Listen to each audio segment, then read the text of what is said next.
ਮੈਂ ਤੁਹਾਨੂੰ ਟਾਇਰ ਦਾ ਪੁੱਛਿਆ ਸੀ, ਬਾਕੀ ਸਾਈਕਲ ਤੁਹਾਡਾ ਠੀਕ ਹੈ? ਹਾਂਜੀ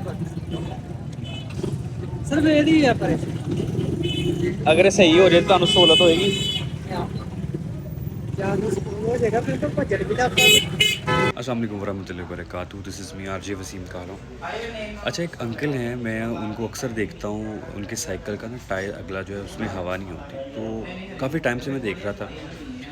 कल मैं नमाज़ पढ़ के निकला तो मैंने उनसे सवाल किया कि आपका टायर में आपने ख़ुद हवा निकाली हुई है क्योंकि आप इस पर ज़्यादा फ्रूट जो है वो लाद कर सेल करते हैं, या कोई और इशू है? तो वो कहते हैं इसका जो है ना टायर फटा हुआ है और इस पर एक्सपेंस बहुत ज़्यादा है, इसका व्हील पूरा पड़ेगा और सारा कुछ इसमें है, तो पैसे काफ़ी लग जाएंगे।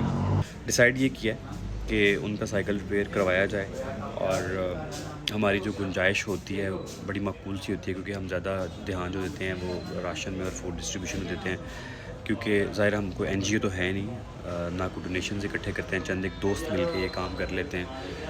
तो अब मैं जा रहा हूँ अंकल के पास, अगर वो मुझे नज़र आते हैं तो फिर मैं उन्हें कहता हूँ कि शाम तक मेरे पास आएँ ताकि फिर उनका साइकिल जो है वो ठीक करवाया जाए, क्योंकि अभी तो फ्रूट सेल कर रहे होंगे, तो उनसे बात पहले करते हैं, फिर उसके बाद देखते हैं क्या होता है।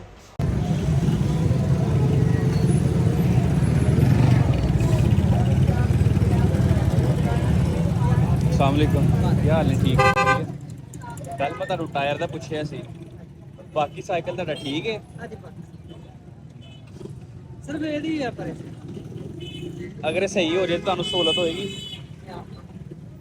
ਜਾਂ ਨੂੰ ਸਕੂਲ ਹੋ ਜਾਏਗਾ ਫਿਰ ਤਾਂ ਭੱਜਣ ਵੀ ਦਾ ਭੱਜਣ ਲੱਗ ਪਓਗੇ ਫਿਰ? ਹਾਂ ਫਿਰ ਤਾਂ ਭੱਜਣ ਲੱਗ ਪਓ। ਕਿੰਨੇ ਕਹਿੰਦਾ ਜ਼ੋਰ ਬਹੁਤ ਦਾ ਜ਼ੋਰ ਜ਼ਿਆਦਾ ਲੱਗਦਾ ਬਗੈਰ ਟਾਇਰ ਤੋਂ? ਅੱਛਾ, ਟਾਇਰ ਤੁਹਾਡਾ ਵੈਸੇ ਟੇੜਾ ਹੋ ਗਿਆ, ਪੈਰ ਸਾਰਾ ਕੁਝ ਕਾਠੀ ਵੀ ਕੋਈ ਨਹੀਂ? ਉਹ ਤਾਂ ਉਹਦਾ ਕੋਈ ਅੱਛਾ, ਇਹ ਅਸੀਂ ਆਪ ਹੀ ਅੱਗੇ ਰੱਖੇ ਕਾਠੀ ਆਪ ਲਾਈਏ?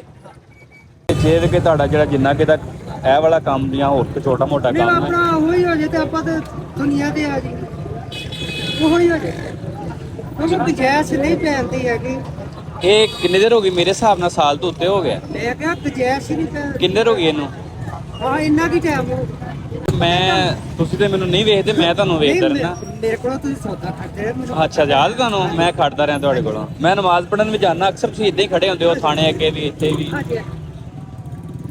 ਸਰ ਆ ਸਿੱਧਾ ਹੋ ਜਾ ਕੰਮ ਫਿਰ ਤਾਂ ਮੈਂ ਪੂਰਾ ਸ਼ਹਿਰ ਗਾ ਲਵਾਂ। ਸਿਰਫ ਇਸੇ ਵਜ੍ਹਾ ਤੋਂ ਲਾਗੇ ਲਾਗੇ ਰਹਿਣਾ ਪੈਂਦਾ ਹੈ। ਲਾਗੇ ਰਹਿਣਾ ਪੈਂਦਾ ਵੀ ਨਹੀਂ ਤੱਕਿਆ ਜੀ।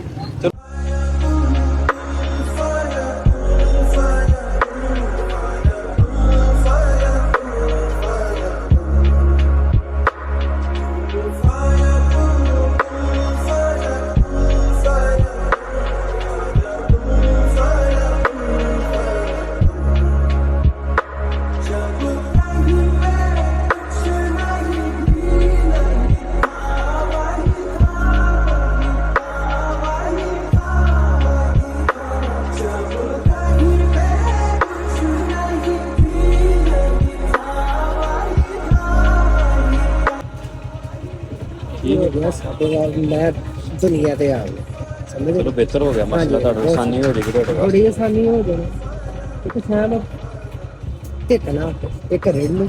ਹਾਂਜੀ, ਹੁਣ ਜ਼ਰਾ ਸਮੂਥਲੀ ਰੇੜ ਜਾਏਗਾ ਤੁਹਾਡਾ। ਠੀਕ ਹੋ ਗਿਆ, ਤੁਸੀਂ ਜਾਓ, ਕੋਈ ਮਸਲਾ ਨਹੀਂ।